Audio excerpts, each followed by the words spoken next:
Welcome to Norse Code, the #1 podcast for your Minnesota Vikings. I am your host and producer. My name is James Pagoshnik. Thank you guys so much for listening.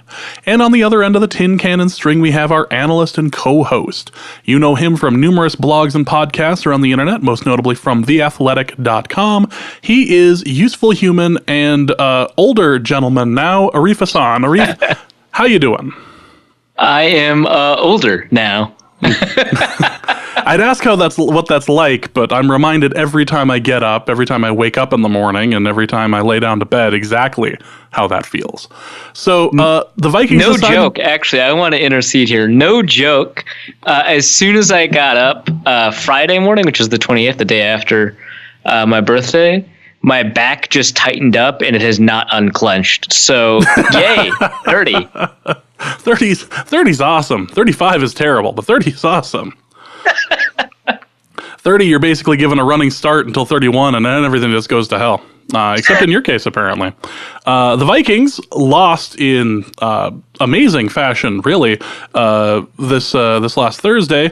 I figured as a birthday gift to you to get you used to what your 30s are supposed to be like. Yeah, it was very kind of them to go out and do that.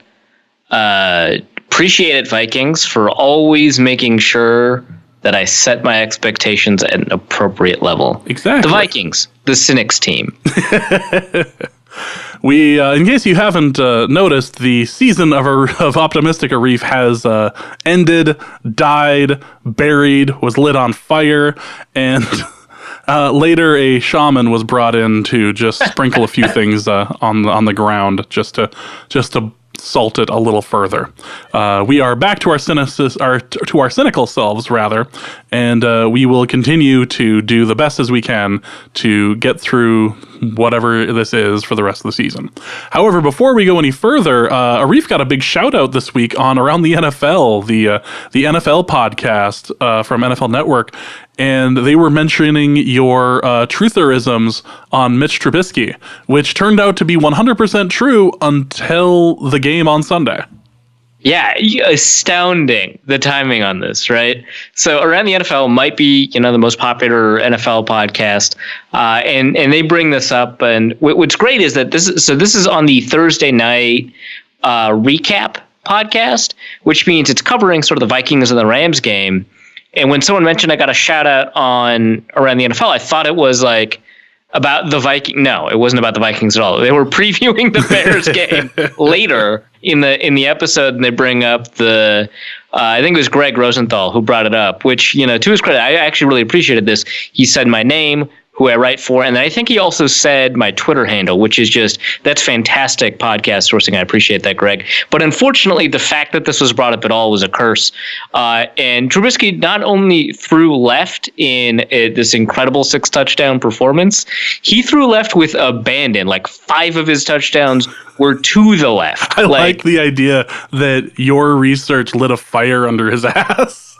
He's like, can't throw left, huh? And then he just all the throws. And the thing is, like, the Bucks were like willing to oblige. It was just like, oh, he said what? Okay, well, we'll just, we'll be a step late and like several dollars short. Like they left some wide open throws for him to the left, and he was like, well, if they're gonna, they dared him to throw left, and he did, and it turned out to be successful. Which that's not the point. You're not supposed to like see if he can do it, like.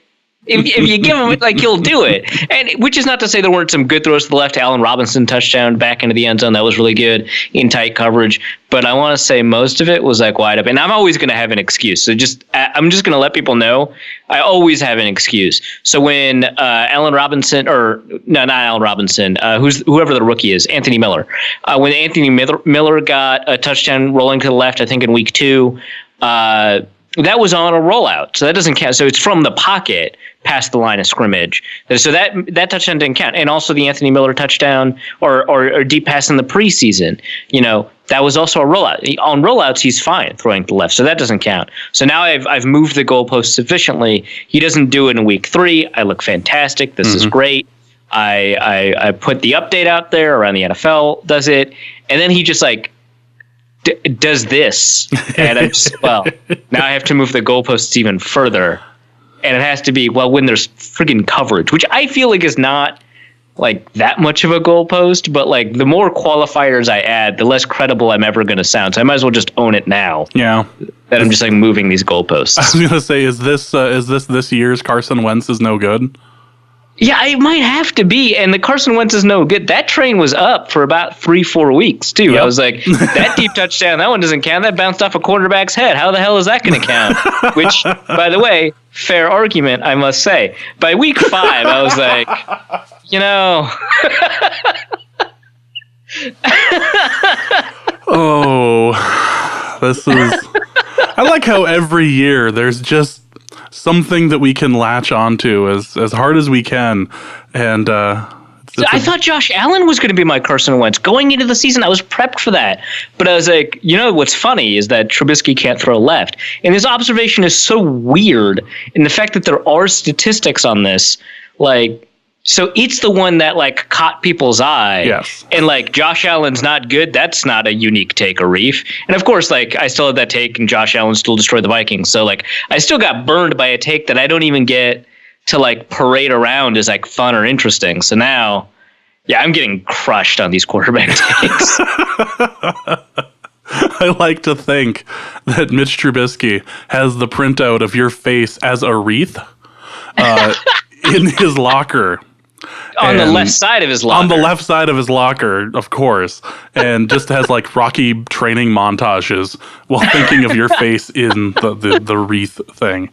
I would kill for some beat writer for the Bears in a taped press conference to drop your name and go, Arif Hassan from the Athletic says that you can't throw left. What do you say to that? I think everything I did on the field tells the story. I think I told him everything I needed to tell him.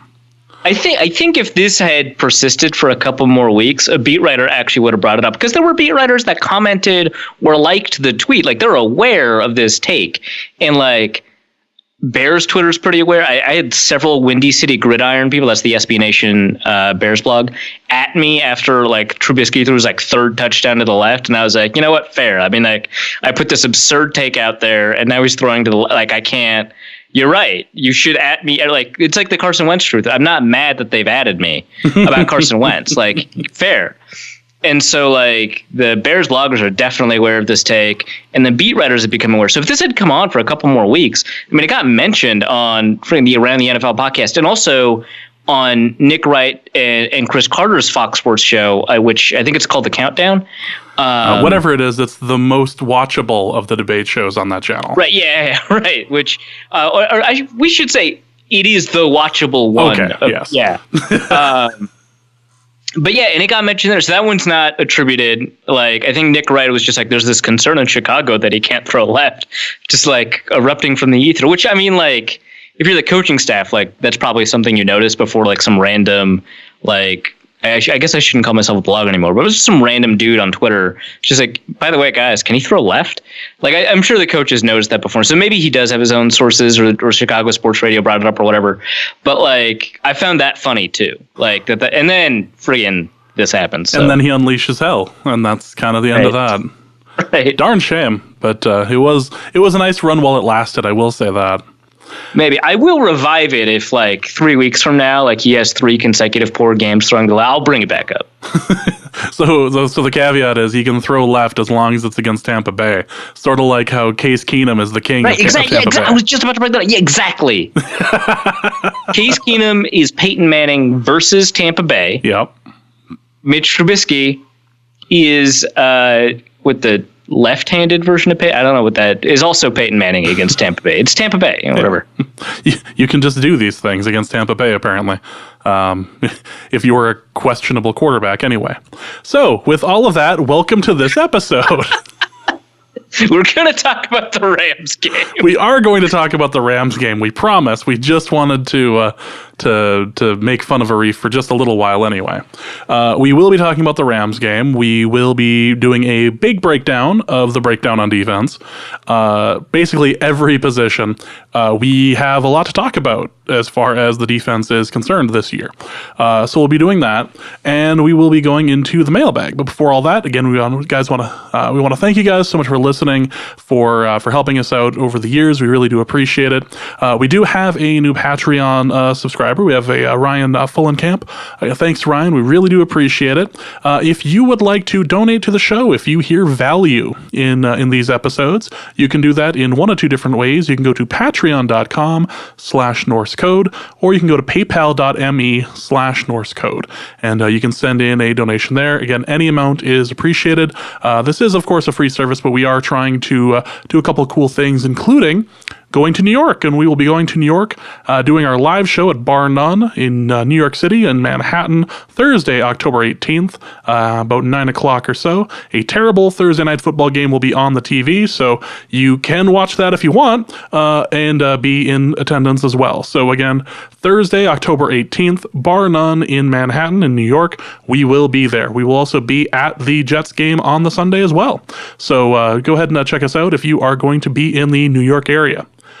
All of this aside, let's get into the show. And before we talk about the defense, I want to talk about the offense, because a lot of Vikings Twitter has had a lot to say about Kirk Cousins and this offensive line. And a lot of the blame, for whatever reason, was being shouldered by Kirk Cousins.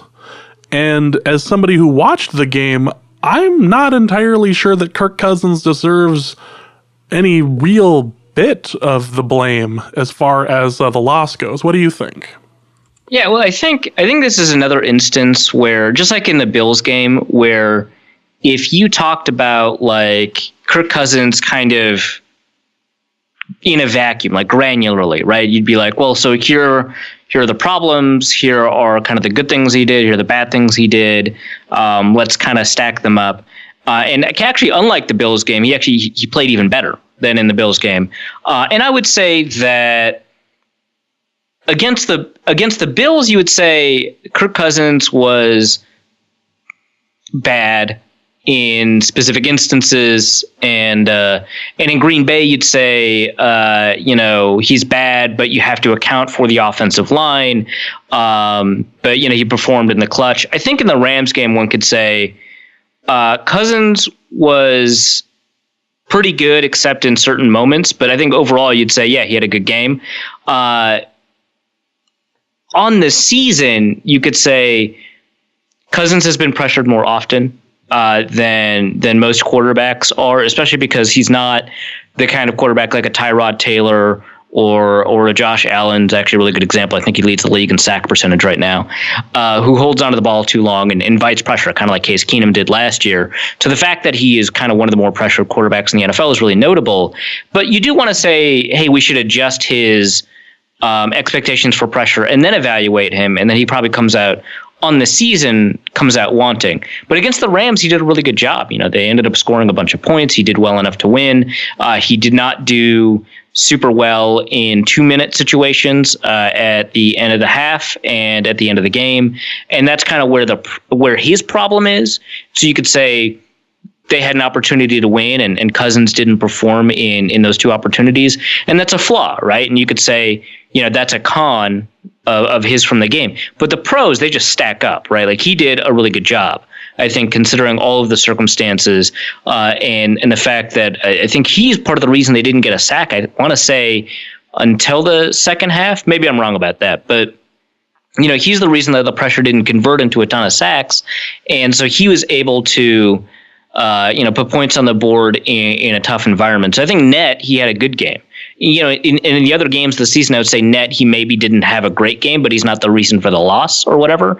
In this case, I think he had a good game. He had some very notable flaws that contributed in our mind's eye, I think, a big way to the loss, and could have prevented a loss from happening if he didn't have those flaws, obviously. But you should say he had a good game, and he contributed more to the Vikings winning in a huge way than to the Vikings losing. So, yeah, him shouldering the blame is really weird, because you could always craft what that looks like, but it takes a lot of work. It's a bit different than last year in that we would watch the defense keep games to keep scores really low, less than 21 points typically, and if the Vikings scored more than 21, they were pretty much guaranteed the win.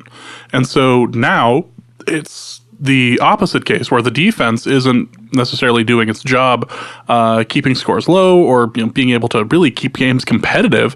And meanwhile, the offense is having to go into overdrive. If we had this offense scoring at this rate with last year's defense, we would be in a hell of a different situation.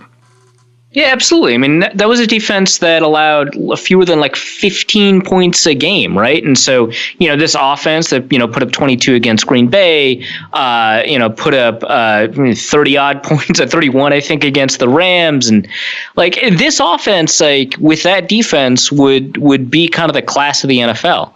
So, and there were moments last year where we saw, an offense like that kind of emerge at times. Against Tampa Bay, a pretty good example, paired with the defense. And so you ended up with these really great splits where the Vikings defense did really well, the Vikings offense did really well.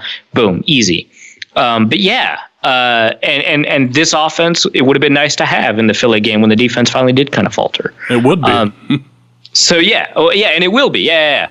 And so it's weird, right? But yeah, I think to talk about the offensive problems as if they're the primary problem approaches it from the wrong perspective. And I think, to everyone's credit, most people are talking about the defense, and that makes sense. But there are definitely some people that, their primary talking point is the running game or the offensive line. And those are issues, right? But those are not kind of where I would start.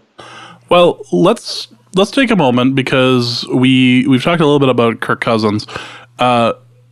Kirk's playing we knew what we were getting with Kirk Cousins, and he's been doing fairly well with this offense, but the run game has not been there. We're not obviously blaming the run game for everything, but the run game has been atrocious since week 2. Is it just a situation of us being down, consistently down on points on all this and being in shootout situations, or is there more to it? I think the primary problem with the way I think most people evaluate the run game, which is kind of the total rushing yards, that's a product of the game situations they're in. Kind of looking back at the Rams game, there are actually a lot more opportunities for them to run the ball than they actually did run the ball. But that's not to say the run game has been performing in situations where they do run the ball, right? We saw some early runs, I think, in the Rams game, especially when they were running to the outside, which is kind of easy to protect because they're not running into Donald or Sue. But you're running to the outside, and they turned into pretty good gains, but then those kind of went away, and then they couldn't kind of make up for the difference running back inside, and so that kind of collapsed. And I think there's a lot of reasons for that. I think when the run game was performing well, Tom Compton was actually doing a pretty good job kind of early in the season as a run blocker, and that hasn't manifested again, especially in this game where he did just a god-awful job both as a pass protector and as a run blocker. Mike Remmers has done a really poor job, especially as a pass protector, but also as a run blocker, and that's kind of where a lot of this run game is dying. There's a lot of evidence out there, and I've talked a lot in the past about how people sometimes don't distinguish between the statements running backs don't matter and the run game doesn't matter. The run game matters. We've got evidence that it matters. It just doesn't matter nearly as much as the passing game. But to the extent that it matters, running backs have a much smaller influence on the impact of the running game than the offensive line typically does. And so, the offensive line's blocking is definitely much more of a problem. And I remember, week 1 where Dalvin Cook had more yards after contact than yards from scrimmage? That's crazy. Yards from scrimmage rushing the ball. That's crazy. You don't expect to see that, but it's a byproduct of kind of the way that the blocking has opened up big holes in the middle. And it should be said, they've gone up against really just incredibly good interior defenders, right? They've gone up against DeForest Buckner, they've gone against Kyle Williams, they've gone up against Kenny Clark, and just now they went up against Aaron Donald, Ndamukong Suh, and so that's a big part of it, right? These players that are just incredibly good at defending the run from the interior, so that's part of it. And you don't want to necessarily say that's entirely the problem, but yeah. I'm doing a quick check on it now. Dalvin Cook has, nearly identical yards after contact to total yards. So as of week 4, he has 91 yards after contact per PFF and 98 yards rushing. So yeah, there's a difference of just 7, which is nuts. He's forced 10 missed tackles, which is an incredible amount for the very low number of attempts he has, 36. And I'll take a quick look at his elusivity rating too. But yeah, it's clearly not because of Dalvin Cook, who some people are saying, by some people, I'm not using a weasel word. I actually heard this from a reporter covering the Vikings. I don't know if he's put it out in a piece or anything like that, but we were talking earlier today, and he was like, Dalvin Cook just doesn't look like his old self. Maybe it's the hamstring, which it's injured. It's not 100%. Maybe it's kind of this recovery from the knee or whatever. But he just doesn't look like himself. And what of his doesn't look like himself, right? Because he's quick, he's explosive, he's doing a great job, shedding tackles, he's got balance. And I just pulled it up. Yeah, he's 3rd in elusivity rating, which is just they take missed tackles, multiply it by yards after contact to make a 100 look really good, essentially. I asked them what the thought process was behind multiplying instead of adding or whatever, some other sort of mathematical formula. And it was just to make 100 a really good bar to reach. Anyway, he's at 101, which makes him 3rd in the NFL in elusiveness rating. I guess it's not elusivity, it's elusiveness rating. So yeah, he's doing an incredible job, avoiding tacklers, but he's still only getting 2.5 yards or 2.8 yards per carry. And that's not his fault. It's entirely, the offensive line. And Riley Reif has struggled, and Rashad Hill has struggled at run blocking. Brett Jones was pretty awful at run blocking. He might have been the worst one for a while. And then, Pat Elflein's back, and he, I think, performed pretty decently, but that's just not enough. So yeah, the run game primarily falls on this offensive line and not on the running back who's gone to extraordinary lengths to bring the ball to the line of scrimmage before getting tackled. Yeah, it is just that ugly factor, and you can watch it especially in the replays of the Rams game of just the defenders breaking through the line, and they're already touching him as he's getting the ball. After that, any yards you get is just, gravy. So yeah, early on, Kirk Cousins was getting hit more on running plays than on because they would just get into the backfield instantly. Right? It was just oh, okay, that's the day that we're gonna have. Can you imagine having Adrian Peterson in shotgun for this sort of situation? We want you to run from shotgun back here. Okay. He'd retire after week 2. He's no, F this. Yeah, he's I'm good. I've already got my career high in fumbles. This isn't great. I got kids. We're good. I want to be able to remember their names after all of this. This isn't how I want it to end the career. So the next thing that we can talk about, as far as the offense is concerned, is the line, which is not holding up. I know that every week everyone has a suggestion as to where we should move X, or this person should go back to their original position and all this. Boy, it really would have been nice if we would have addressed any of these concerns in the off season or the draft or any of the countless weeks we had while we were waiting for any form of football to happen. Any suggestions on the line right now? Yes, so Mike Zimmer said that the offensive line is set for now. So any suggestion that we make is obviously not that he would have normally listened to a suggestion anyway, but it's definitely purely theoretical. Setting Jell-O so that you can go through it later, or right. It's setting paint drying and that it's painful and it's you're just gonna sit and wait. Hazardous for your health if you're near it. Yeah. If you're too close to this line, you will it will be the whole fumes thing, and you'll start seeing things mostly for the stars from when getting hit from linebackers and defensive linemen. Right.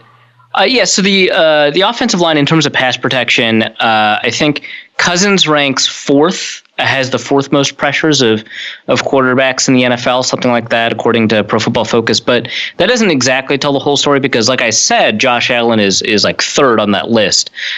So you can actually also on Pro Football Focus sort just by offensive lines, which can delineate between quarterbacks that might hold on to the ball too long and invite pressure and get counted in the pressure statistic, and offensive lines who get beat early on and allow that pressure. And it turns out Buffalo is 20th, so it's mostly Allen's fault. Whereas the Vikings are 30th, which makes them not the worst pass protection line in the NFL.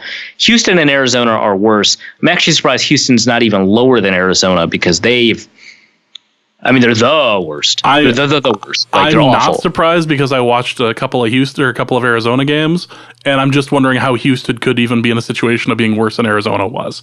Like, that's where we're at. Yeah, and the Vikings numbers are like the third worst in the NFL, and honestly, I think the line is talented enough to climb all the way up to like 26th. Lowered expectations. Yeah, right. Yeah, at the beginning of the year and at the beginning of last year, we're both like, hey, this line is now closer to average, and expect average to below average, but not awful. And now we're just like, we weren't demanding excellence. We just wanted average. Right. And we had lower expectations. We're like, wow, they made all these moves in the offseason. They signed Riley Reif, they signed Mike Remmers. Both of them had pretty good numbers in the right situations. They got Pat Elflein in the draft. Berger's there, so he's great. So we're like, don't think too much, right? Like, it's not like they're going to be a top 5 pass protecting offensive line, and they weren't.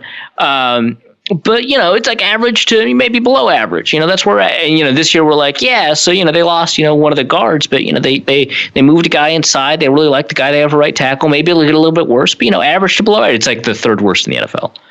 So, like, yeah. So in terms of like how you can respond to this, I think one of them is move Mike Remmers to tackle. I think it's the most popular one, right? We can have discussions about Brett Jones playing him at guard or whatever, but that would be in service of moving Mike Remmers to tackle, or I guess getting rid of Tom Compton. But he actually hasn't been giving up as much pressure as Remmers has, who in the past 2 games has given up I think 15 pressures, which is insane, just absurd. Just absurd. Yeah, for context, the entire Chicago offensive line has given up 19 over the past 4 weeks. Like, so for one guard to give up 15, and Riley Reif is worse, but like for one guard to give up 15 over 4 weeks or over 2 weeks instead of Chicago's over 4, like that's wild. And I think this is a product of moving him to guard. I mentioned in the training camp guide and in sort of the training camp notebooks that I put up at Zone Coverage, that one of the issues that I had with moving Mike Remmers inside is that he like holsters his hands when he sets. So as soon as he gets out of his pass set, his elbows kind of move behind his back, which is a very tackle thing to do and not a guard thing to do. But when he was playing guard against Chicago, that's what he did. And so it always makes him late to put his hands on a defender. It always allows the defender to get the first move. They get their hands on him first. They have the ability to control the situation. And that's exactly what we're seeing happen in games where he's playing up against these incredibly quick players. Like I said, DeForest Buckner, Aaron Donald, Ndamukong Suh, etc. And all of that said, we should also point out, like, so he's going up against these like really high level guys. He's not going to give up. Like, I think he's giving up on average 5 pressures a game. So, his average at least is better than the last 2 games, but he's giving up like a ton of pressures per game at guard. Whereas at tackle, he gave up like 1.7, 1.8. I think Nicholas J. Olsen or Crasserific tweeted that out. We do need to adjust like this context, but even bad guards have done a much better job against these really, really high level defensive tackles, all of whom have had like apparently these career days against the Vikings. So, I think if you move Remmers to tackle, that punch timing problem is not going to be nearly as big of a problem because he has the patience to wait for that edge defender to come into his pads, and so he can kind of figure out where he's going to. Otherwise, the timing is all off. So then, once you move him to tackle, which I think kind of resolves some of the problems that you're getting from Rashad Hill, who is a big health concern. He missed time in camp for an injury, then he missed time in camp for an illness. I think he's been missing, I want to say, in 2 games. And if it's not 2, it's 3, right? Like you'd have to kind of bias in the other direction, which means, he hasn't been able to play, 4 full games in 4 games, right? And so, that's concern 1. But also, like, Rashad Hill has not been playing, extraordinarily well, right? Like, I think if you take a look at, if you take a look at Pro Football Focus, he only, like, in some games he's only given up like 3 pressures, but he only played like half the game.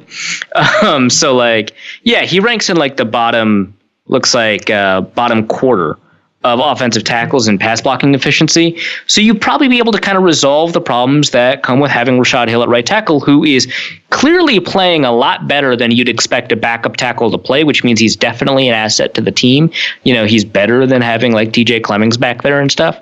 But, you know, you don't necessarily, that doesn't mean you want to start him, right? And so, you know, moving Remmers back to the outside can resolve that. Plus, it kind of resolves that Remmers is just a huge liability at guard. So then you can have this discussion: do you promote Danny Isidoro, or do you have, you know, Brett Jones play guard? And I think the answer is to have Brett Jones play guard, because the issues that he's had at center have to do with the specifics of playing center, specifically snapping the ball. This is weird, right? Because he played center in high school. He played center all throughout college, where he went to Regina, because once someone goes there, you have to mention it because you just want to say it. And then he played center in the CFL. Like, he's played center all his life. But when he snaps the ball, he doesn't like tuck his elbow in and get set. You know, he's always late off the timing, which I just mentioned is like really bad for a guard to do.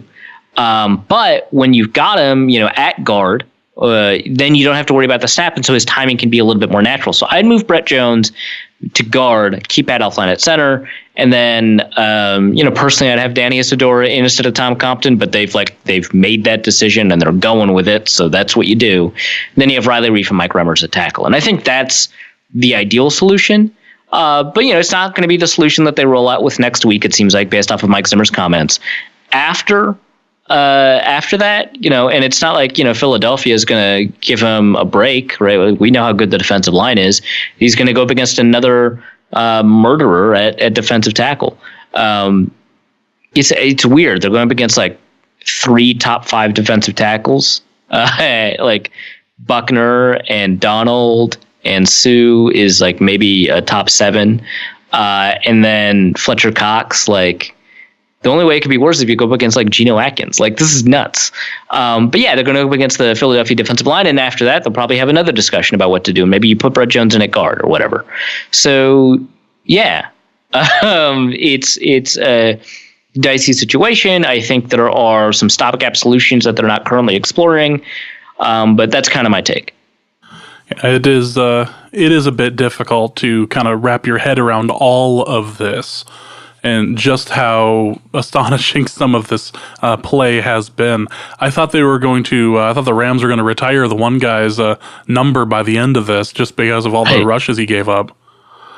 Well, Anthony Barr too, but Anthony Barr for somewhat different. Anthony Barr for somewhat different reasons. No one for the Rams. Like, retire his number in memoriam. Exactly. Dude got scorched. Before we talk about the defense, let's talk about one glimmer of hope. One thing we can just latch onto and just all feel the collective warmth of love here. So Dan Bailey's good. Yeah. Awesome. I mean, well, he has not demonstrated that he's bad, at least. That is what is important here. Wait, is the lack of bad mean good, or just lack of bad means not terrible? Well, it's a time frame thing, I think, for kickers, right? Like, it's the same thing with offensive linemen. Like, if you're not bad for long enough, now we can say you're good. Like, but it takes a while. You gotta build that trust up. It's like I told Dusty, how can you miss me if you don't go away? Like, how can I miss you if you don't go away? You have to go away for a little bit of time. Yeah, exactly. So Dan Bailey, not terrible. Drills a couple real nice ones. And I will say that for whatever reason, as soon as Dan Bailey came out and started kicking, I had no fear that these things were going in. And if they did miss, I was going to break things. Just be like, really? This is what we get? Are we stuck in the Radiohead album OK Computer at this point? Like, and that first kick kind of going wide and then bouncing in, like, that was like, do you think it was was he taunting us? That had to be on purpose. Like I want to get this just a little bit close to it. Oh, a little too close. Oh, yep, bounced in. All right, we're good. Yeah, bank. I called it. It's not like he hit the crossbar. It bounced up in the air once and then bounced back and then scored. That could have also that would have been a nice trick shot. I think he's saving that one for the home debut. Right, or a game-winning playoff kick. There we go. We have a kicker with style now. Yeah. It's probably the only time that Dan Bailey has ever been referred to as having style, but right. we're going to give this shot. Okay. So we have danced around it for long enough. Let's talk about the defense. And we're going to do this mailbag style and then see what we missed at the end. Alex Elmore asks, at this point, it's got to be coaching, right? It seems like we're being out-schemed by everyone. And Brian Jellerson says, does the overcoaching comment shed light on Zim's relationship with Edwards? Does he not trust him, or is he just a helicopter parent when it comes to defense? What's great about these questions is that my piece at The Athletic it just got published, like literally the second that James finished the first question, and as he was on to the second question, like the piece finally went live. So great, I can talk about it. I don't know, I was going to talk about it anyway. But I think the second question about overcoaching I want to address first. So the way that I think Zimmer means overcoaching means that he is kind of given too many things for his defense to remember, the individual players in the defense to remember. And for that to make sense, like think about it in terms of, so the way Zimmer's defense is designed, and a lot of people have been tweeting at me or writing in comments or just saying, like on radio maybe, that Zimmer's scheme has been figured out. And that's like the wrong way to think about it, because he doesn't have like a scheme in the way that a lot of people traditionally think. It's not like, hey, the Tampa 2 defense has been figured out. Just run like corner flat against them all day, and they'll be open for all these sideline shots. When they finally cheat to them, you can finally attack that middle linebacker up the seam with a faster tight end. Like that, the Tampa 2 defense has been figured out as a scheme. Great. But Zimmer doesn't have that. Like a lot of people talk about the double A gap look, but that only appears on third down, and the answers aren't like wonderful, right? Like they haven't been figured out, and it's not like a big part. Like most of the plays where they run coverage, where we're in pass defense, do not have that look, right? And so that's not really his scheme. So his scheme has not been figured out. The way the defense is run is that there's essentially a series of rules that players follow based off of what the offense does, which is not necessarily all that different from what a lot of defenses do, but that's kind of like the primary way this defense operates. They call basically a coverage kind of shell, and then within that shell is a rule set that changes based off of what the offense does. And so if those rules get too complicated, if there's too many caveats, whatever, that can be kind of an example of overcoaching, right?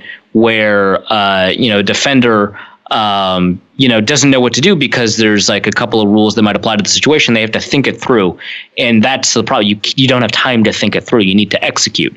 Obviously, the defense has worked out over the past couple of years. So it's not too complex for an NFL defense abstractly to understand and execute at a really high level. But when you add more rules, it gets kind of like exponentially more difficult with every additional rule you add, because it's like another set of things you have to check everything against.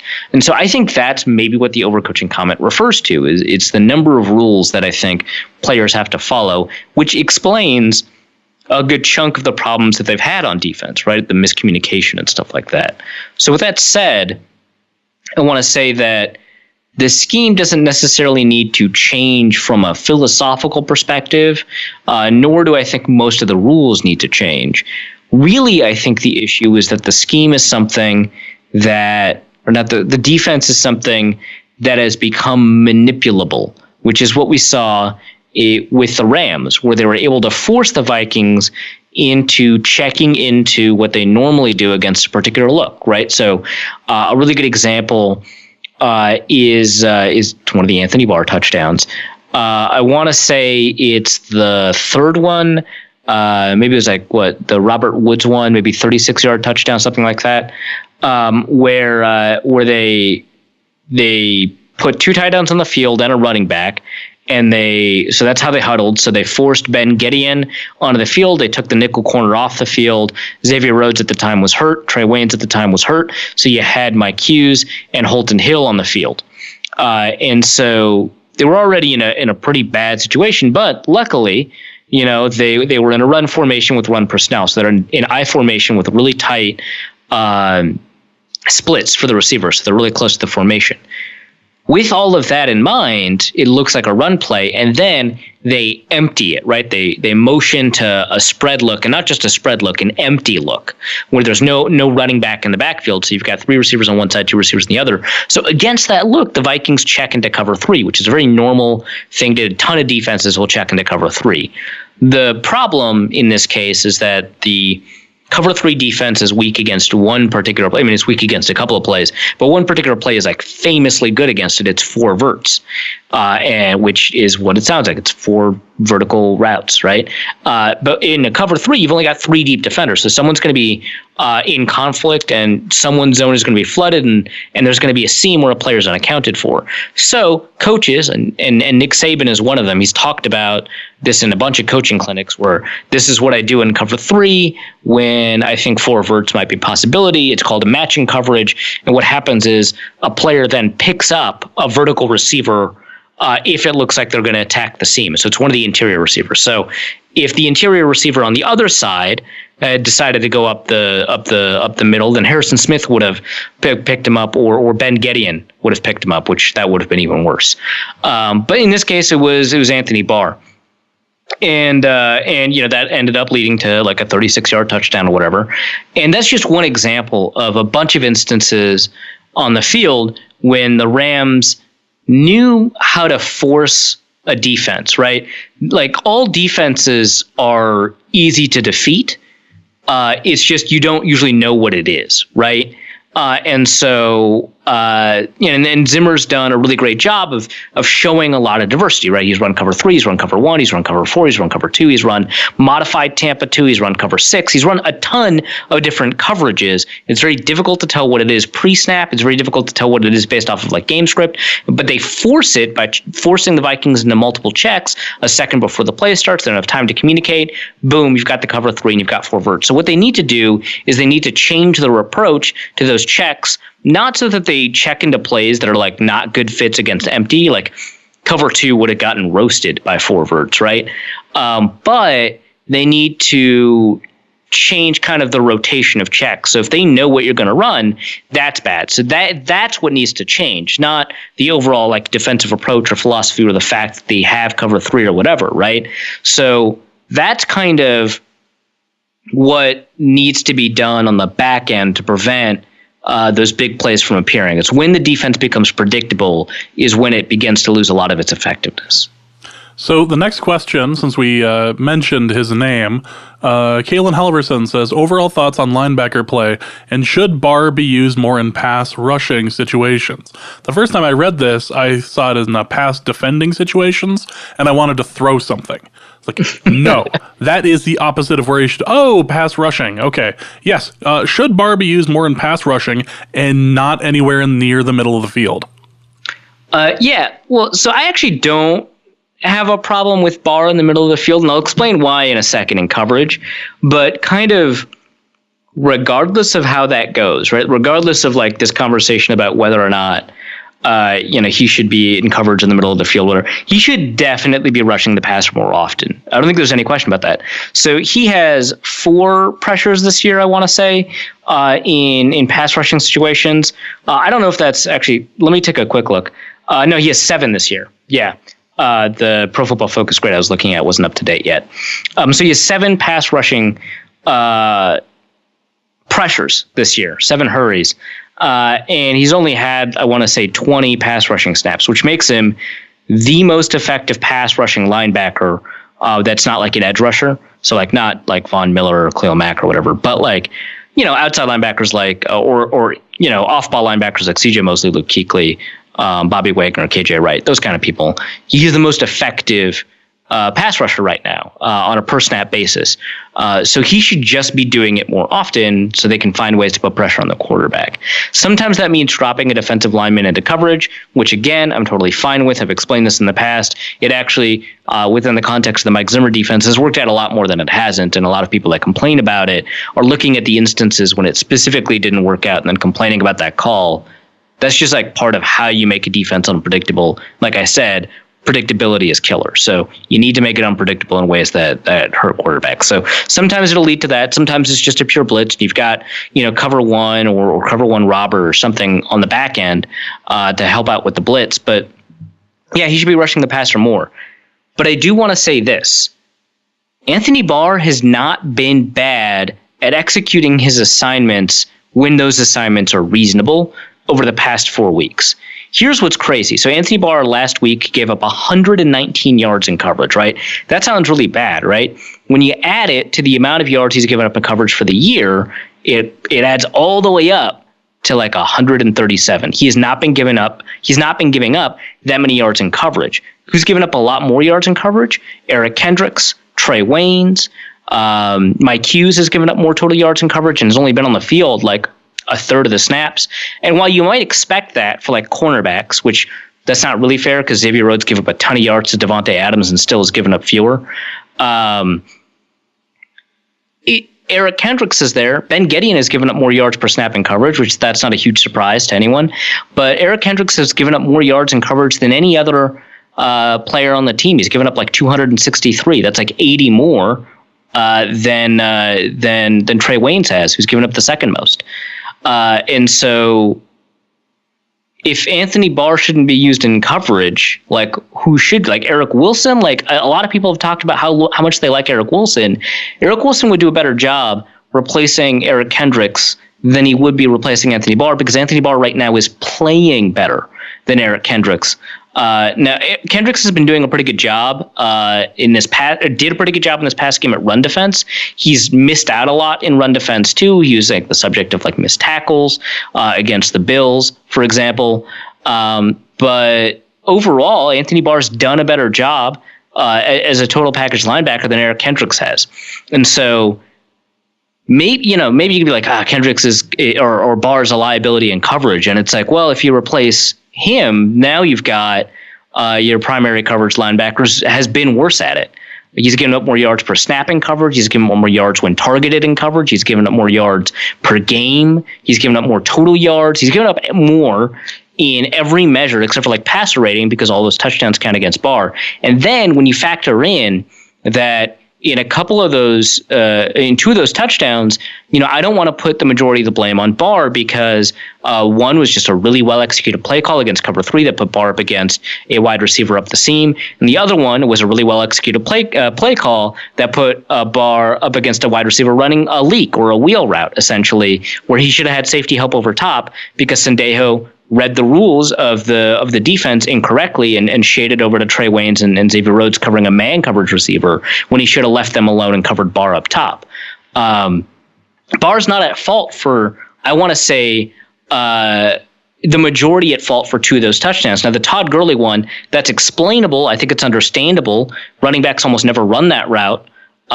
In the red zone, they tend to run angle routes, and that's what Barr was defending against. But, it's his assignment. He got it wrong. That's a touchdown he allowed. I'm not going to say Barr played well. That's not kind of what I'm saying. But what I'm saying is that Barr, given kind of what you expect a linebacker to do in those situations, has been playing a lot better than what you expect a linebacker to do in the situations Eric Kendricks has been, who has not been giving up yards to receivers, but he's given tons of yards up to running backs and tight ends. And not just meaningless yards, like first downs and touchdowns and big plays that put the offense in better positions. And so Kendricks has been playing, I think, kind of a lot worse. And you can maybe like take away some of those big plays where, like for example, the Jason Kroom tight end touchdown, whoever is supposed to be responsible for it, that's a result of a miscommunication between Kendricks and Mike Hughes, right? Because Mike Hughes thought he was taking the screen defender, and Kendricks and Sendejo didn't see him call for that, or they miscommunicated with him on that, and so they both went after the seam defender, so Jason Kroom gets open. And maybe you don't want to give him credit for, which I don't know if PFF did, but you don't want to give him credit for the Chris Ivory 55-yarder one, because maybe he was supposed to pass that off to the other nickel corner, Mackenzie Alexander, who they were both covering the same guy. And so Chris Ivory gets open and runs 55 yards, right? Even if you take those away, which then I think you should argue you should take away the Robert Woods and the Cooper Kupp giant touchdowns for against Anthony Barr, then Kendrick still looks really bad. And, of the two linebackers, he ends up giving up still more yards in coverage than Anthony Barr did. So, yeah, Barr should be pass rushing more because he's very good at it, and he's been good at it this year. But he's also not been the liability in coverage that I think a lot of people are saying, because he ends up getting on highlight reels a lot. Like, we blame Barr for getting hurdled, which, that's his fault. But also, Josh Allen leapt 5 feet into the air. Like, someone did the math. It's 5 feet into the air.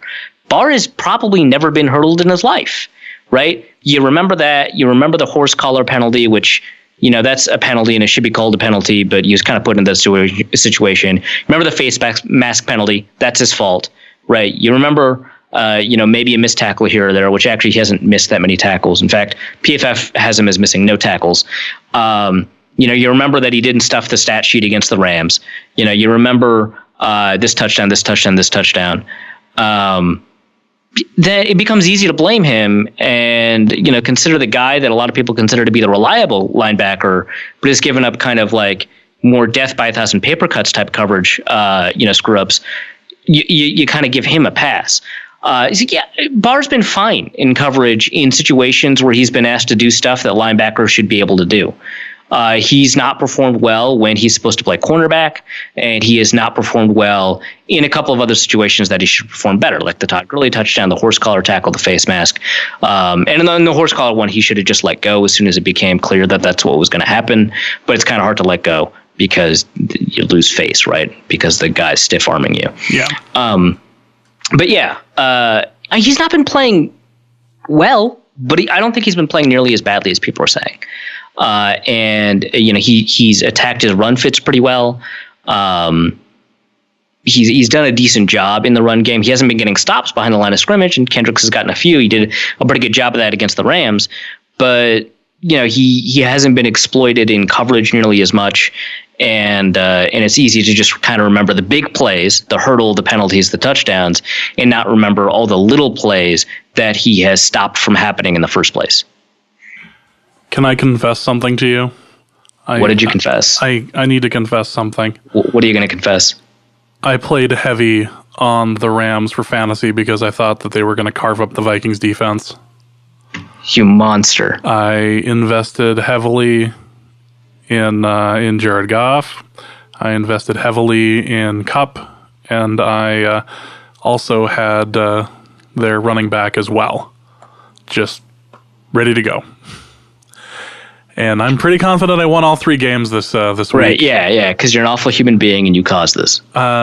Yes. I also ended up picking up the Green Bay defense against the Bills because I thought that was going to be the Bills that were supposed to show up to Minnesota when they instead showed up to, yeah. So monster. I just needed this off my chest, okay? I knew that the defense was going to get exploited. I still thought we were going to win. It's not like I picked the defense of the Rams. I just needed to say that out loud to someone. Next question is from Brian Jellerson. More of a gelling situation as far as the defense is concerned for this question. Could the way we're adding and dropping players have an effect on the overall morale of the team? I know we're in a win now mentality, but I feel like there's been more roster moves this year. Granted, the kicker move was warranted. I don't think so. Especially when you take a look at kind of what players have been added and what situations. We've seen performance increases, right? So Aldrick Robinson, for example, has helped out the offense. He had 9 snaps and 2 touchdowns, right?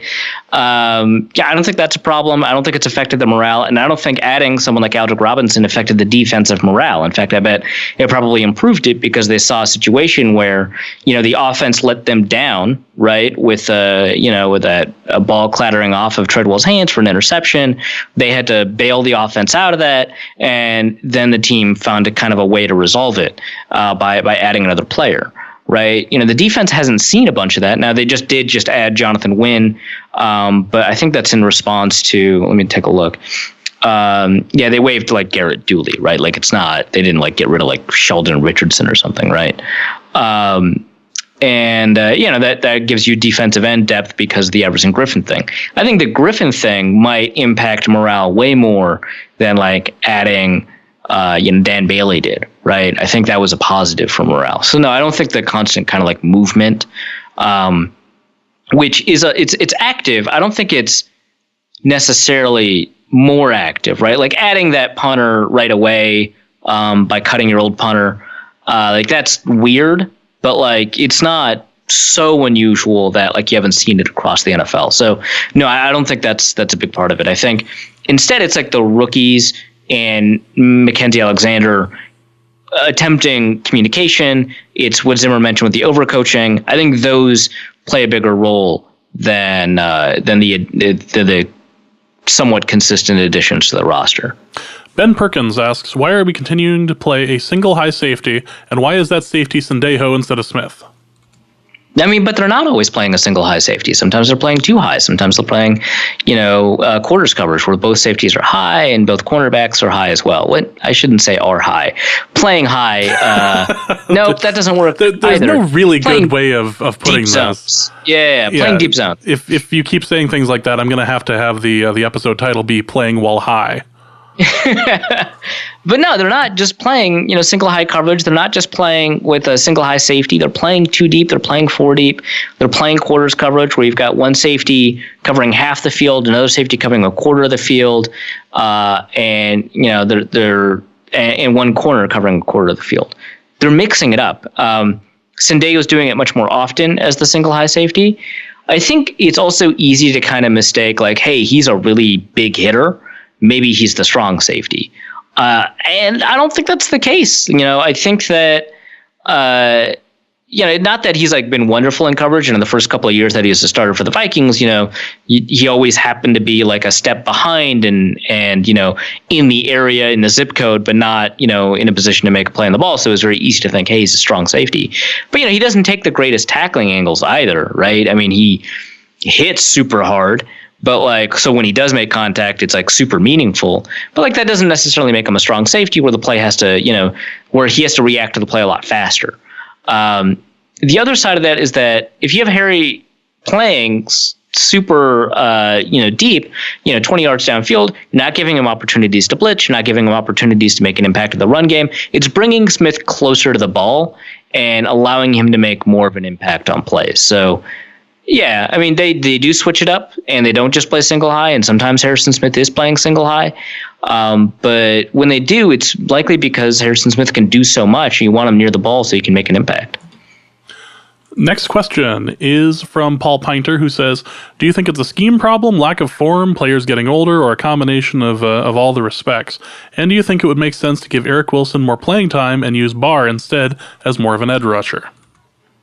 I mean, I would like to see some situations where Eric Wilson's on the field and Barr's rushing off the edge and stuff like that, especially with Everson Griffin kind of on the DL. But I don't think that I don't think that Barr playing linebacker is necessarily the problem. So I wouldn't say that.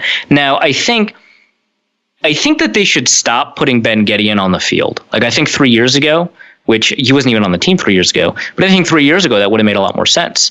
But I think that when you go into, quote unquote base, when you go into the 4-3 package, you should have Wilson out there in Gedeon's role.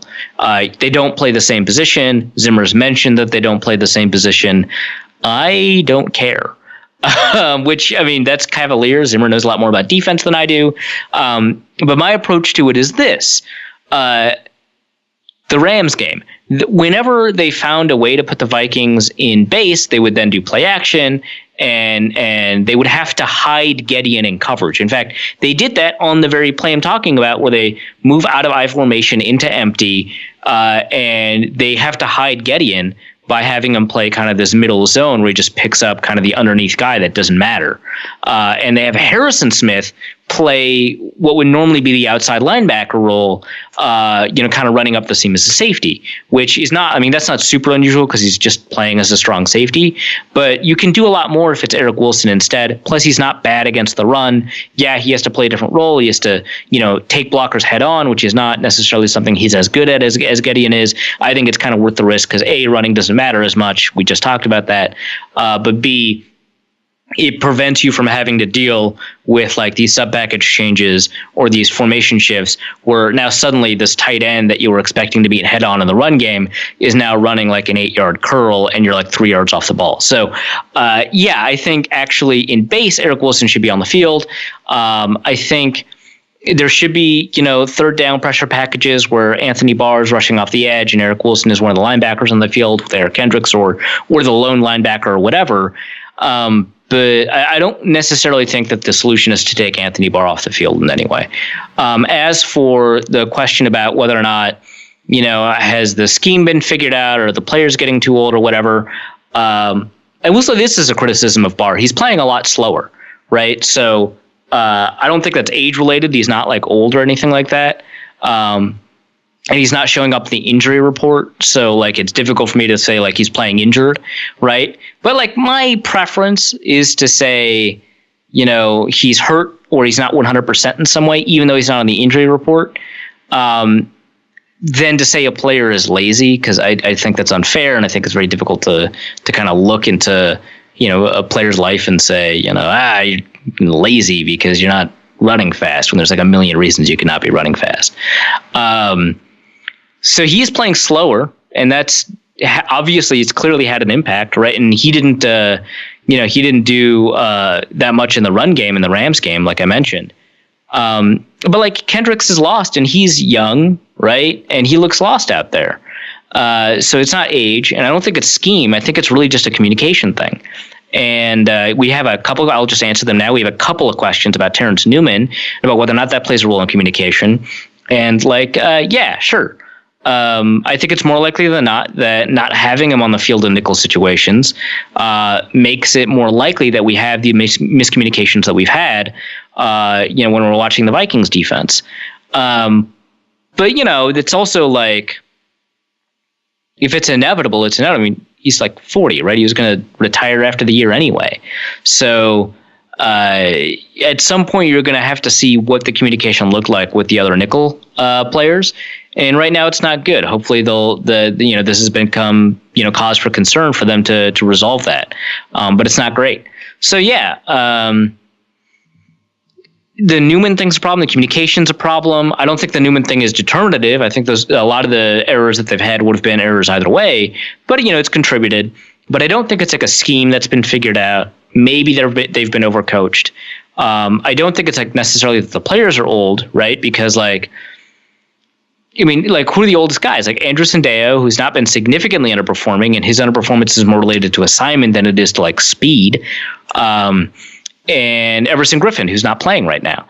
So I don't think it's an age thing. So yeah, it's not a scheme thing. It's not an age thing. It might be the overcoaching. It might be that they need to switch up the way the rules are executed, right? So that you don't get forced into cover 3 when everyone knows you're going to be that. But communication's a big part of it, and maybe for whatever reason, some players are slow. Like Kendricks looks lost, and he's a step behind. Anthony Barr looks slow.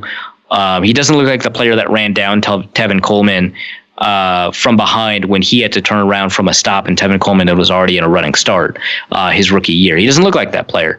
That's not to say I expect him to chase down Robert Woods or Cooper Kupp, but he also just looked slow on those plays. So those all play a role for whatever reason.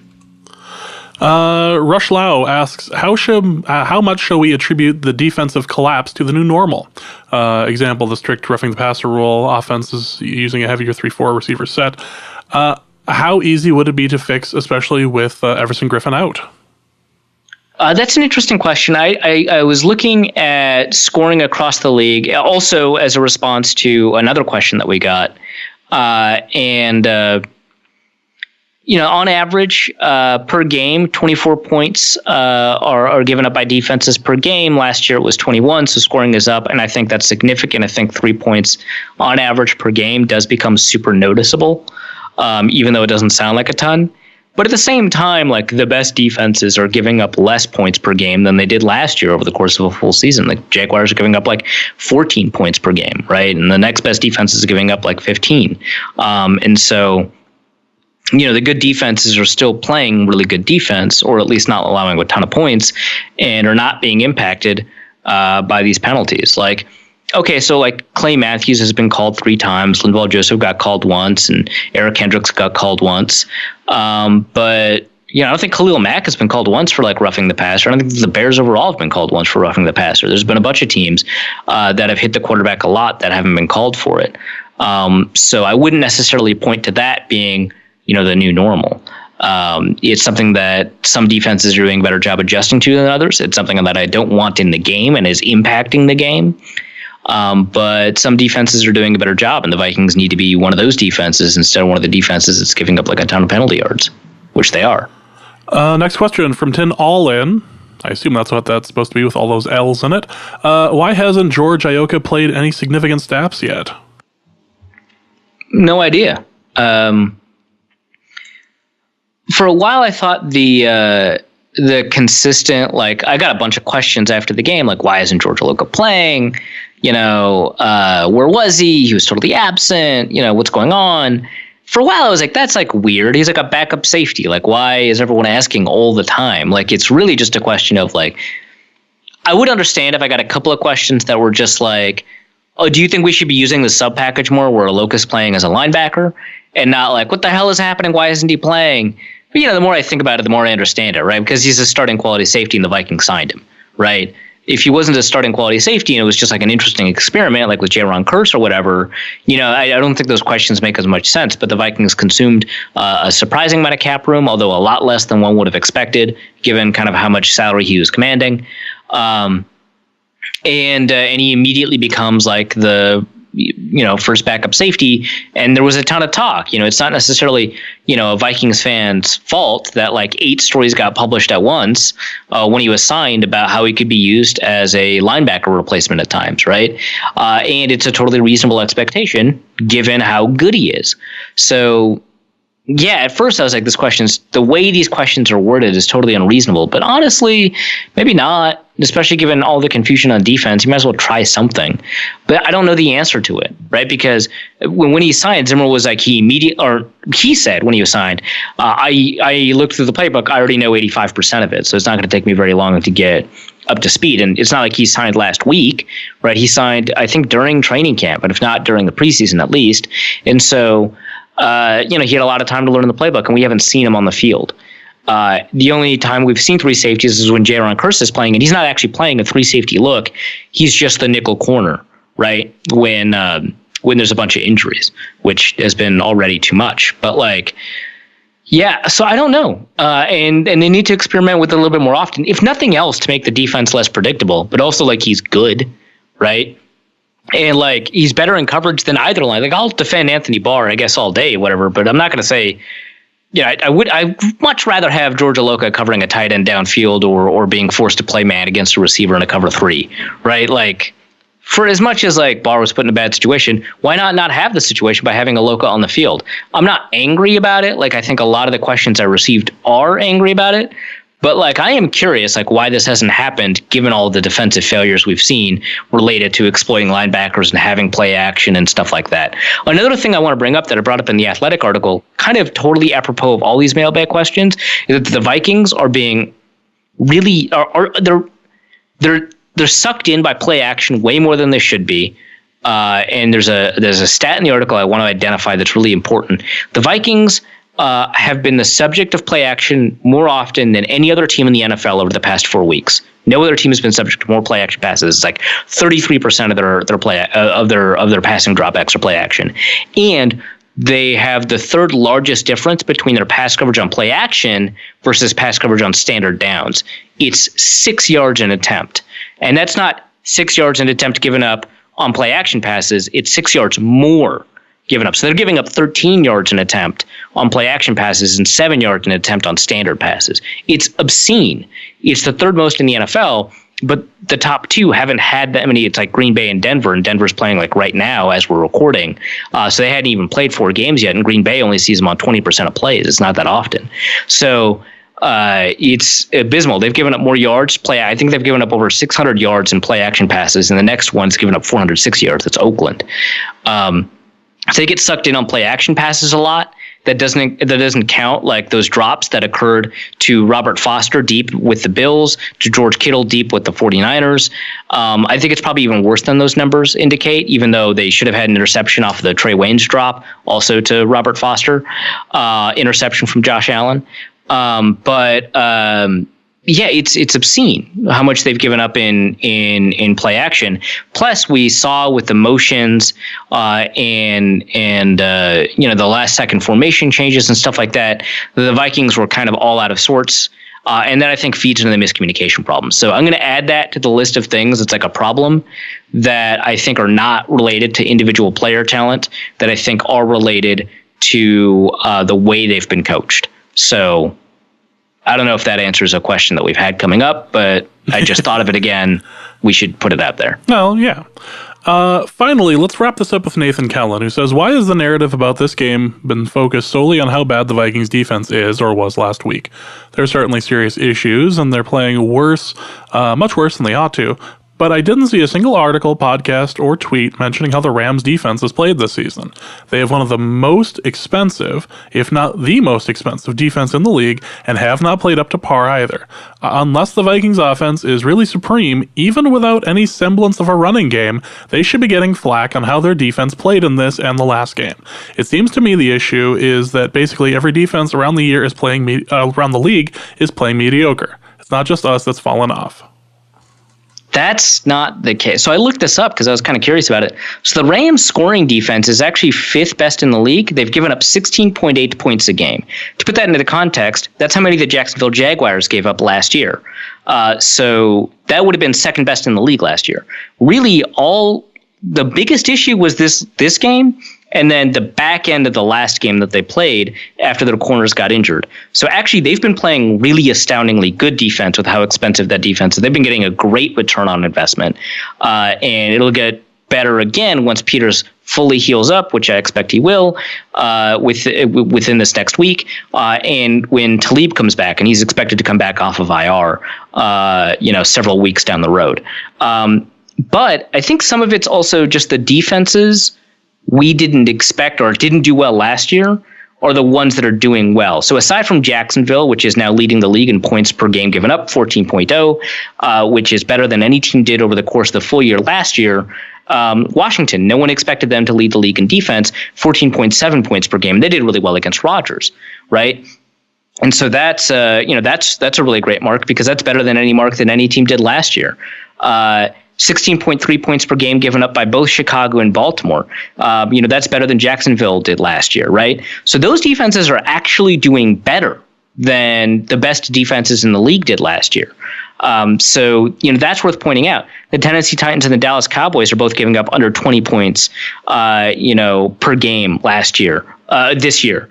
And they're not defenses that people like to talk about because they weren't good last year. Like the Cowboys ranked in points per game given up 14th, and the Tennessee Titans, I think they were worse. No, they were a little bit better. What are they? Yeah, 17th. So they were worse. But they're 6th and 7th.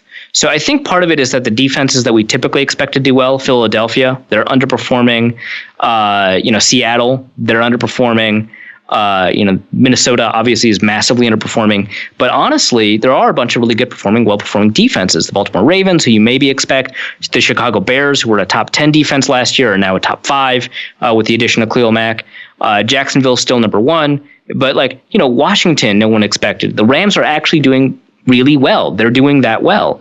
Tennessee and Dallas. So I don't think that's actually the case. I don't think it's the case that, and like I said, 3 more points per game given up this year, but that's actually because of the extremes at the other end, because the Buccaneers are giving up 34.8 points a game, 35 points a game, essentially. The most anyone gave up last year was 27. Oakland's giving up 30, Kansas City's giving up 30, Atlanta's giving up 30, New Orleans is giving up 30. So the worst performing defenses are doing much worse than last year, but the best performing defenses are doing much better than last year, which it's a small sample, so that's kind of what you expect. But that is kind of why we're being pulled in this direction of thinking a bunch of defenses are doing poorly.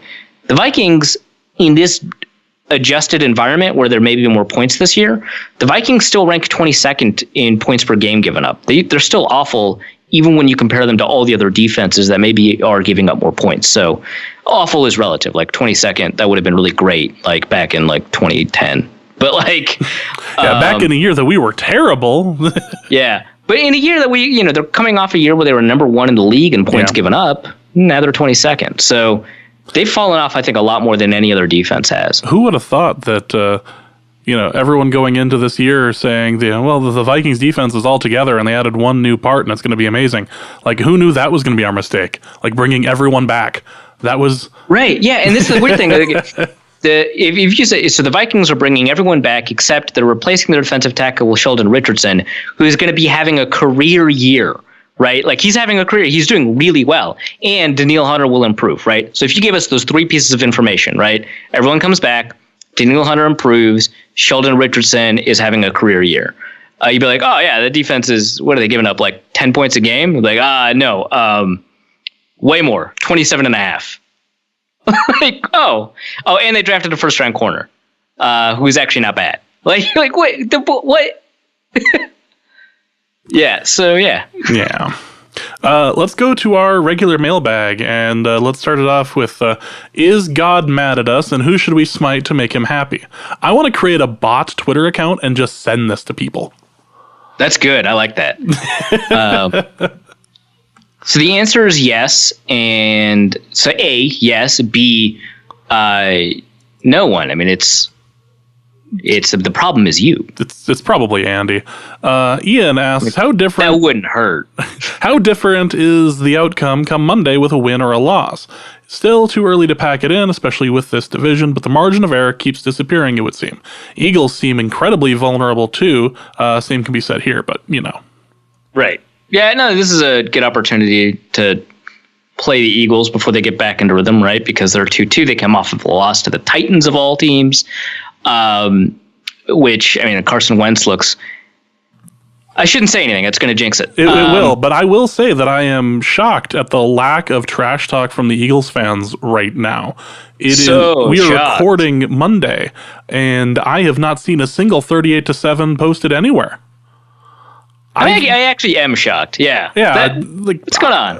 I'm saying they're off their game. Like something's rocked them. I'm concerned. Yeah. This is like when your stalker stops harassing you and you're like, oh, are they okay? Am I not important anymore? Like, I mean, I didn't like the attention, but it was still attention.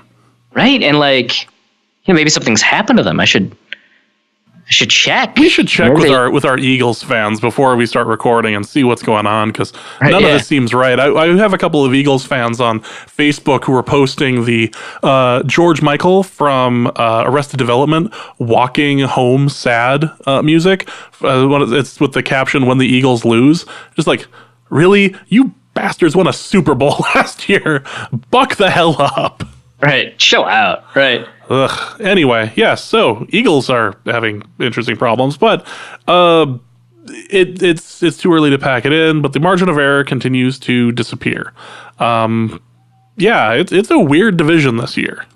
Yeah, I think so. So the original question is like, what does a win mean? And I couldn't tell you in terms of percentages necessarily. I can tell you this. So we don't have a ton of 1-2-1 teams historically to compare things to.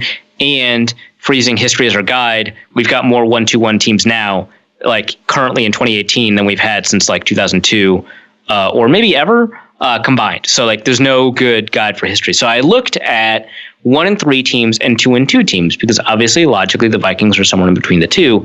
And 1-3 teams made the playoffs 12.8% of the time, which that's basically just 1-8, right? So 1 out of every 8 opportunities they make the playoffs. 2-2 teams make the playoffs actually kind of a lot, right? They make it 36% of the time. And so basically 1-3, right? Like 5 of the, and this is going back since 2002 when the league had 32 teams with the introduction, I think, of the Houston Texans. So, and Bill Belichick went 2-2 like 5 times in that span, and made the Super Bowl 3 of those times. And none of those times were 2008, which means that he made the playoffs every single one of those 5 times, right? And they made the Super Bowl 3 of those times. They won 2 of them. So It's certainly possible from the position the Vikings were in. Last year, the Vikings were 2-2. They ended up making the playoffs at 13-3. So a win. So the Vikings are currently. So I got ahead of myself. So the Vikings are currently between that 1-8 and that 1-3 shot. And so if you split the difference, it's basically 1-4. I know the math is kind of weird, but if you just do the percentages and average them, it's fine. So it's like, so they're 1-4 currently, chances of making the playoffs, which I think are pretty good, given that, these percentages don't know the difference between like a really bad 1-2-1 team or whatever, and like a team that has a lot of talent that can find a way to turn around. And a good example might be the 2002 Tennessee Titans. The only reason I remember this is because I was going through like the statistics to calculate this, and I was like, oh. That Tennessee Titans team had like Albert Haynesworth and Eddie George and like Steve McNair. Like that was a really good team. And so I clicked on them, and it turns out it's actually probably the story the Vikings want to follow. So there's probably other better examples, but this is the one I clicked on. And they gave up 30 points a game for the first 4 games, or 28 or something like that, right? It's very close to what the Vikings gave up, 27.5 points a game for the first 4 games, including 54 points to an Oakland Raiders team. John Gruden was the offensive coordinator. Or no, it was after they traded John Gruden. But, they had an MVP quarterback, former Viking Rich Gannon, right? So, they gave up 54 points to the Raiders, but overall they gave up like 30 points a game for the first 4 games. For the next 12 games, they gave up 16 points a game, 16.3, which that year would have ranked 3rd or 2nd, behind obviously the Tampa Bay Buccaneers, the historic defense, right? So, and they end up making the playoffs, and they end up winning the divisional round, and they lose the conference round, obviously to the Raiders, because like who else?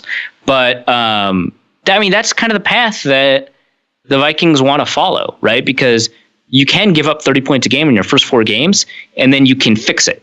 I remember the SNL. Keenan, I think, just fix it. They can fix it, and they can average 17 points, 15 points a game for the rest of the season. That's what the 2002 Titans did. I'm sure some other teams did. It's possible. But a win obviously puts the Vikings on the right track. It probably increases those odds from 25% to probably, from 1-4 to probably something like 1-3. Well, we don't want to be in a situation where the odds are too heavily in our favor, because we will find a way to defy those. Well, yeah. But this is great, because no matter what they do, they're underdogs to make the playoffs, right? Yes. Like, it's not until they get to 50% that you have to start worrying. I suppose, yes. Diggs. But that I'm not confident about that, right? Because Adam Thielen after this year, he's going to probably demand a bigger contract. But that would come up around the time Michael Thomas's contract comes up. So you have some time to like negotiate. So they'd probably want to have that 3 receiver set. But they'd have a cost controlled first round receiver that's elite.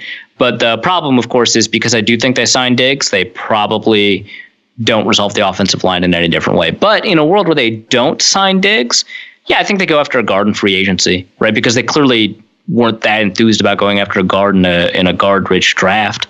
They went after a corner and then a tackle. So I could see them going after guard in free agency. I don't know how much that would have helped, right? Because who do you have available, right? Like Justin Pugh's not doing well. I went over this in a tweet to Eric Thompson, but most of the guards you could have gone after have not been performing all that well this year. So that's something to think about when you talk about ways to approach the offensive line. But it probably would have been better than how Mike Remmers is doing. You keep him at tackle and improve the tackle position. So that's possible. But I think they would keep Diggs and have an insane 3 receiver set. So remember there's the. What's his name? Peter Schrager at Good Morning Football. They typically do very good work. They're kind of hyperbolic and hot takey, but not actually all that hot takey. But they said the super hot takey thing. This Rams trio, Woods, Kupp, and Cooks, which is like a nice 4 and 5 letter name trio, are like the best wide receiver trio in history, or the opportunity to be the best wide receiver trio in history. And that's obviously not true. Not even the best wide receiver trio in Rams history. That's Holt, Bruce, and Oz Hakeem. Someone tried to convince me it'd be Ricky Prohl as the 3rd guy, but no, it's obviously Oz Hakeem. But obviously, you've got Carter, Reed, and Moss, or Moss, Welker, and anybody. Which, I mean, and they had like Jabbar Gaffney on that 2007 Patriots team, so that would have been fine. An insane take. But if the Vikings had Michael Thomas, Stephon Diggs, and Adam Thielen, like, that's a much better argument for best trio in the past decade. It's not going to be better than Moss, Carter, or Reed, but like, really friggin' good, right? So, yeah. And I mean, obviously the current Falcons, the current Steelers, those trios are better than, I think, the receiving trio with the Rams. Sorry, off topic. Next question. Slightly off topic. Zach Carlson says, should we be encouraged by how the offense performed Thursday night, or was their success a byproduct of Talib's absence and the Peters injury? It could be both, right? Like, it could be both. They did well, and the fact that Cousins performed under pressure, under pocket pressure anyway, and was still able to generate accurate passes and stuff like that. And he fit some balls in some pretty tight windows. One of those opening throws to Adam Thielen was right over the fingertips of a linebacker. That's all great and repeatable and sustainable and good. But obviously, a lot of those numbers are products of a Rams defense that's like weakened. But it's not that. I mean, like, the corners obviously matter a ton. PFF has done a ton of research that corners matter a lot more to the operation of a pass defense than pressure. But it's encouraging, and I think it's okay to say it's encouraging. But that, like, this offensive performance likely won't repeat itself because they likely won't be up against like Sam Shields, a cornerback who over the past 2 years has played one game. Because like he retired and also had went on IR. So fair, but I think it's safe to say you can't throw it out. I think it's still encouraging. Yeah. Next question is from Nick, who asks, if Arif and James were to do the fusion dance from Dragon Ball Z, what would their fused name be? I'm going to leave this one to you because I did not like Dragon Ball Z for whatever reason. They just never... Yeah, you weirdo. Well, if I wanted to watch a fight, I didn't want to have to watch every episode for 2 weeks. Well, that's how TV was. That's how that show was. That's how only that show was. That's just how TV was. Hey, your brother liked the show, man. Come on. I'm fully aware that that my younger brother used to watch the crap out of it. Don't get me wrong. It was just not my thing. That said, the fusion dance that was done by, I think it was the Chiefs. It was the Browns. It was the Browns. Yeah, that was impressive. It's incredible. I don't know, man. Those unfamiliar, the fusion dance in this cartoon is a way for two characters to combine into one person who's more powerful, and that one person has a distinct-ish personality and name that's a combination of the two names. So you had. Actually, I don't want to go through all the names. That's dumb. But they just combined the names, right? I think Gotenks was one of them. Yeah, it was like Goten and Trunks was Gotenks. Yeah. Which, like, cute. But, like, Arif and James, there's not... Jameth? That's terrible. Well, I'm not saying any of this is going to be good. I didn't even like James? The show. Arj? R. James... Armis, that's bad. Yeah, if anything, it just proves that, much like the show, that this premise is just not going to work out. Well, yeah, I can't. I'm not even going to. Let's not even ask people. Okay, move on. We can move on to my new favorite Twitter account, which is Affect or Effect, who says, what have James or Arif done to negatively karmically impact Viking fandom? Steal candy from a baby, taking up 2 parking spots, put pineapple on their pizza. I've been enjoying a lot of Kansas City pizza. Let me just say that it's just been fantastic, especially since like week 2. Just every game, I just get more and more St. Louis style pizza. I hope that's not causing the problem. Oh God. So that's probably it. We did get a good response, which was that it's my optimism. I need to be pessimistic to rebalance the scales, which I don't think I've actually done that great a job of. I've been like very critical, but I haven't been like pessimistic going forward. So yeah, the team's going, what are they? 1-2-1. They're going 1-14-1. So yeah, prepare for that. We just need more sarcasm and just bitter honesty from Arif. Right. Second, I do want to say pineapple on pizza is not bad. It's not bad. It's not like I don't choose it, but like when I have it, I don't disenjoy it. You just have to have it with ham and know what you're getting into. Well, yeah, you can't just put pineapple on pizza and be like, I have done a thing. Like, no, that's the opposite of what you do it. If you're going to do it, you have to do it right. You have to add additional things that end up complementing it. Right, yeah, and the saltiness of the ham complements it really well. Yeah. Also, you just don't surprise people. Like, that's the worst part. Is that they have to know that there's pineapple on the pizza. Otherwise, they're just going to have a violent reaction. If someone just surprised me with that, just out of the blue, like, this is what we do in this house sort of thing, you'd be within your right to flip the table. Right, yeah. Or, like, can you, like, biting in without, like, looking, because it's a pizza, right? You don't necessarily look, right? You just eat it. And without knowing, like, at all, like, you weren't even warned before your, like, tongue hit the pineapple, like... Yeah. That's a crime. Like, there are certain pizzas that you can just give to people when they come over, or you just, okay, we got a bunch of people coming over, we're just going to order pizza for people. Like, there are certain things that you can order that would be acceptable for that. Pepperoni fits well for that. Cheese for people who don't, do the whole, like, meat thing. Fine. Pineapple on pizza, not one that you typically can just toss out at people without some form of warning. Right, or like anchovies. I love anchovies on pizza. I would never enjoy it if I didn't know beforehand. Like, if I just bit it and it was anchovy, like, I would freak out. Like, this is how you people handle, like, life in this house? I never knew. And then they never talked to you as a neighbor again for 17 years. Exactly. This is an appropriate reaction. Finally, Don from Ohio says, question more for James. Odd. In another fantasy league... Kyle Slaby has not won yet and has been outscored by over 100 points in the first 4 weeks. Jesus, I, of course, am dominating. Do you have any words of wisdom or for Kyle, or should he take solace that he isn't you when it comes to fantasy football league futility? God. Wow. that was skill, right? That Don took this awful situation for Kyle and found a way to insult you for it. That's incredible. Hats off. I'm not even mad. That's amazing. He pooped in the refrigerator and ate a whole wheel of cheese. That's like asking Matt Millen if he has any advice for, like, Hugh Jackson's winless season. Like, good Lord. Hoisted by my own. Never mind. Has not won yet and has been outscored by 100 points. Well, I mean, that's rough. But just... I feel like the best possible thing that could be said about that has already been said by Eric Cartman. And I believe the line was something along the lines of, follow your dreams. They can come true. Beefcake, beefcake. Like, you're probably going to survive this, Kyle. Don't worry too much.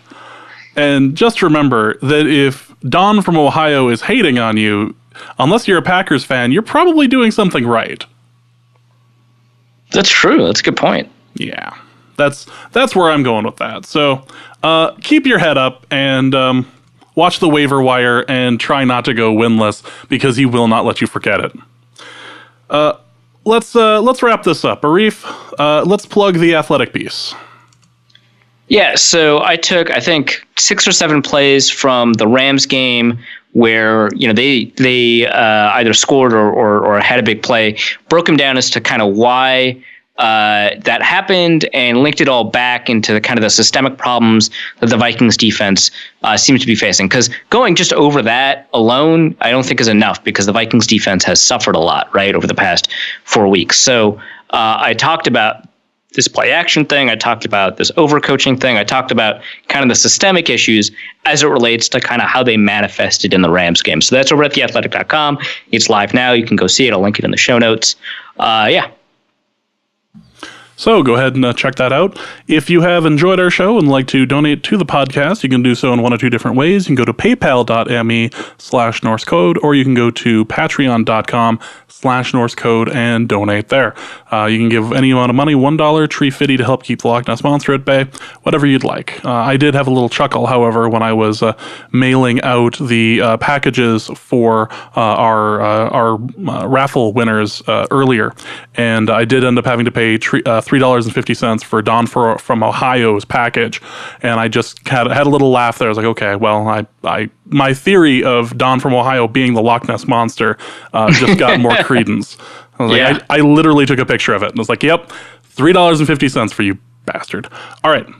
So that is going to be it for this episode. We will be back later this week to talk about the Eagles game. So we can all look forward to all of the 38-7 from here on out. So for Arif, my name is James. Thank you guys so much for listening. And please remember to tweet that, even if it is a work in progress. And we will see you later this week. Norse Code is the largest and only division of Norse Code LLC. You can find Norse Code on the Daily Norseman, SB Nation's Vikings blog at dailynorseman.com. You can also find it on iTunes, Stitcher, Google Play Music Podcasts, Spotify, or wherever fine podcasts are aggregated. Our Vikings blogger extraordinaire and generally useful human is Arif Hassan, and he can be found on Twitter at Arif Hassan NFL. I am your producer and co-host, and my name is James Pagashnik. You can find me at the show's official Twitter feed at Norse Code DN. If you'd like to donate a few bucks to the show, you can make your one-time donation at paypal.me/NorseCode, or a recurring monthly contribution can be made by visiting patreon.com/NorseCode. Any questions or comments that won't fit in a tweet can also be sent to norsecodepodcast@gmail.com. On behalf of the Norse Code staff, we thank you so much for listening. Our formula is this. We go out, we hit people in the mouth.